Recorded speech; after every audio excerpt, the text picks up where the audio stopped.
Olá, meus amigos, tudo bem com vocês? Que alegria, que satisfação poder hoje estar aqui gravando esse vídeo, esclarecendo algumas dúvidas de alguns alunos, de alguns candidatos que resolveram agora a prova da primeira fase do exame da OAB, certo? Esse vídeo vai especialmente ao aluno Igor, certo? Lá nos grupos do Facebook, em que nós estávamos debatendo sobre duas questões da prova. E ele vai um pouco se surpreender com o que eu vou falar sobre essas questões de agora, porque mudou um pouquinho a minha forma de ver ao pensar, ao refletir sobre elas. Meus amigos, pelo que eu estou ouvindo nas redes sociais, pelo que eu pude analisar da prova de Direito Penal e Processo Penal para a primeira fase do exame, num primeiro momento, certo, eu entendi por mim que a prova estava perfeita. Mas o que é uma prova perfeita para os padrões da Fundação Getúlio Vargas? É uma prova com questões anuláveis, certo? Não. É uma prova, pessoal, que não há questão a anular. Não importa se teve um erro de vírgula, não importa se eles abordaram mais um tema do que outro, e sim uma questão que não permite anulação. Uma prova que não permite anulação. Mas, realmente, o colega Igor tinha razão. Num primeiro momento achei que não. Depois, com mais calma, fazendo uma pesquisa histórica, as provas da OAB, mais especialmente a Fundação Getúlio Vargas, eu pude concluir com certeza que havia algum problema aqui. Bom, a grande discussão está em torno de duas questões. Então, se os senhores têm as questões aí, vamos junto comigo. A primeira questão que eu quero abordar com vocês, ela está na prova branca, tipo 1, número 59. Prova branca, tipo 1, número 59. Ou então a prova tipo 2, verde, é a questão 64. Prova branca, 59. Prova verde, 64. Prova amarela, tipo 3, a questão 61. E prova azul, a tipo 4, a questão 62. Tudo é a mesma questão, só que cada prova com a numeração diferente. Vamos à questão.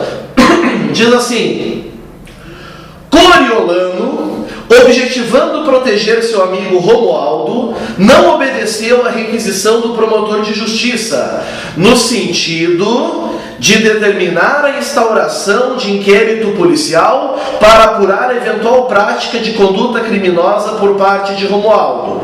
Nesse caso, é correto afirmar que Coriolano praticou o crime de: letra A, desobediência, artigo 330 do Código Penal. Letra B, prevaricação, artigo 319 do Código Penal.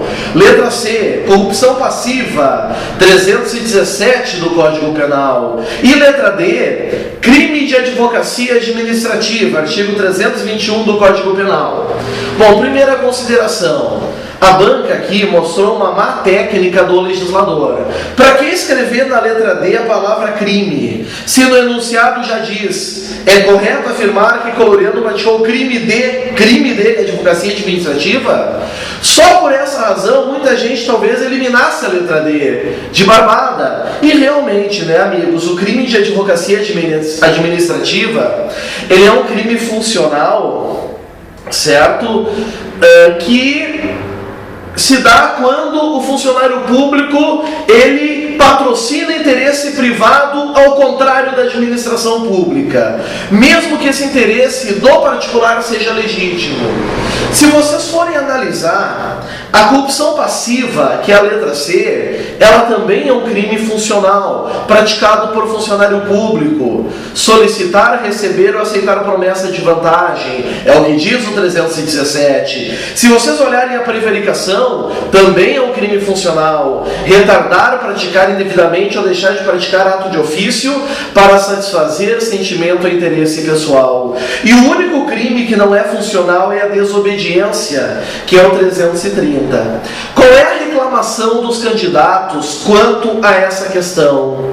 É que a questão não informou Quem é que não obedeceu à requisição do promotor de justiça para instaurar inquérito? Mas, meus amigos, isso é importante vocês tomarem cuidado. Tem certas situações, tem certos casos que a banca não tem por obrigação dizer à pessoa, porque dizer à pessoa faz parte do entendimento do candidato sobre a matéria. Ora, meus amigos, se está dizendo que o fulano ali, o coroiano, sei lá o que, não atendeu à requisição do MP em instaurar inquérito policial, é obrigação do candidato saber o quê? Que ele é um delegado de polícia. Ele é um delegado de polícia. E isso por si só afasta a letra A, que é a desobediência. Porque a desobediência é um crime que só pode ser praticado quando não tiver outra infração passível para o ato. Então, tchau para a desobediência. Mas o fato da banca não colocar ali delegado de polícia em nada muda a situação. Porque só ele tem a obrigação de obedecer à requisição do Ministério Público ou do juiz no sentido de instaurar inquérito. Então a banca em nada pecou nesse sentido. Não há erro nesse caso. Certo? É como se uma questão dissesse: Antônio foi denunciado nas sanções do artigo 155 do Código Penal. Pessoal, a banca não precisa dizer que o MP denunciou. Denunciado só pode ser um ato, denúncia só pode ser pelo MP. José foi pronunciado por homicídio simples. Precisa a banca dizer quem pronunciou? Vocês vão ficar com dúvida para saber se foi o Papa, se foi o médico? Não, só pode ter sido o juiz. Então, certas questões, senhores, faz parte do entendimento da questão. Então, essa questão, amigos, a chance de uma anulação dela, adianto desde já, é zero. Não há, amigos, porque só quem tem que requisitar, quem requisita é o MP e quem tem que obedecer é o delegado. Certo? Então cuidem isso. Ele obedeceu? Não. Foi para satisfazer um sentimento pessoal? Foi, de amizade. Então, pessoal, prevaricação 319, a questão está resolvida. Igor, nessa aí eu discordo contigo. Certo? Agora, a próxima questão. Essa, pessoal, eu mudei um pouquinho minha forma de pensar. A segunda questão é a questão, na prova branca, tipo 1, a questão 63. Na prova verde, que é o tipo 2, é a questão 60. No tipo 3, que é a prova amarela, é a questão 59. E a tipo 4, que é azul, é a questão 61. Olha o que diz a questão. Bom, vocês vão lembrar, fizeram a prova. José, rapaz de 23 anos, acredita ter problemas espirituais excepcionais, sendo certo que todos conhecem esse seu dom, já que ele o anuncia amplamente. Ocorre que José está apaixonado por Maria, jovem de 14 anos, mas não é correspondido. Objetivando manter relações sexuais com Maria e conhecendo o misticismo de sua vítima, José a faz acreditar que ela sofre de um mal espiritual, o qual só pode ser sanado por meio de um ritual mágico de cura e purificação, que consiste em manter relações sexuais com alguém espiritualmente capacitado a retirar o malefício. Genial, né? José diz para Maria que, se fosse para livrá-la daquilo, aceitaria de bom grado colaborar no ritual de cura e purificação. Maria, muito assustada com a notícia, aceita e mantém de forma consentida a relação sexual com José, o qual fica muito satisfeito por ter conseguido enganá-la e ainda satisfazer seu intento, embora tenha ficado um pouco frustrado por ter descoberto que Maria não era mais virgem. Faz parte, né? Paciência. Com base na situação descrita, assinale a alternativa que indica o crime que José praticou. Letra A, corrupção de menores. Letra B, violência sexual mediante fraude. Letra C, estupro qualificado. Letra D, estupro de vulnerável. Bom, pessoal, evidente que o que aconteceu aqui foi algo simples. Não houve violência, não houve grave ameaça, nem ao menos de forma presumida, porque o tipo penal é o 215. Qual é a alegação dos candidatos para anulação dessa questão? Que o tipo penal, o nome violência sexual mediante fraude não existe. O que existe é violação sexual mediante fraude. Certo? No primeiro momento, o que eu estava alegando? Que erros materiais não são aceitos pela banca para anular a questão. A banca não aceita esse tipo de erro, porque o candidato que conhece os crimes contra a dignidade sexual assentaria essa questão com a mão nas costas.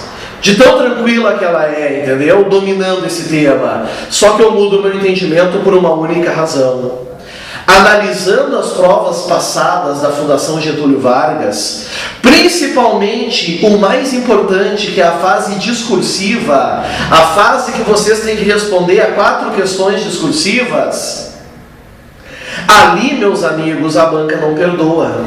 Se os senhores fossem colocar o nome do crime, violência sexual mediante fraude, sabe o que a banca ia fazer? Ela ia dar 0, porque ela dizia que a mera indicação do artigo não pontua, e vocês erraram o nome do tipo penal, a banca daria 0 redondinho. Então, pessoal, pau que bate em Chico, bate em Francisco também. Então, se a banca anula a questão por causa do erro material, se ela dá 0, aliás, para o candidato por causa do erro material, a banca, a Fundação Getúlio Vargas tem que ter também a decência, certo, de anular também a questão pelo erro material cometido por ela e dar a pontuação integral. E se a banca chiar, se a banca não quiser ou revidar por algum motivo esse argumento, é só os senhores pesquisarem nas provas anteriores e vocês vão olhar os espelhos, os gabaritos e vão ver, pessoal, que as pessoas que não colocaram o nome certinho por alguma falha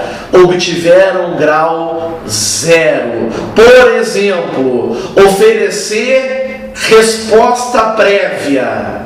A banca não dava pontuação, ela queria a resposta à acusação. Então vamos ser justos. Banca, tu tira ponto dos candidatos por um erro de palavra, dá a pontuação para o candidato que, nesse caso, certo, foi erro teu. Banca, Fundação Getúlio Vargas. Certinho, muita paz, muita luz. Parabéns aos aprovados na primeira fase. Seguidamente postarei dicas para a segunda fase. Certo? Aos que não passaram na primeira, não desanimem. Sempre, ou na maioria das vezes, as questões, existem questões que podem ser anuladas. Um grande abraço, fiquem com Deus. Até a próxima. Tchau, tchau.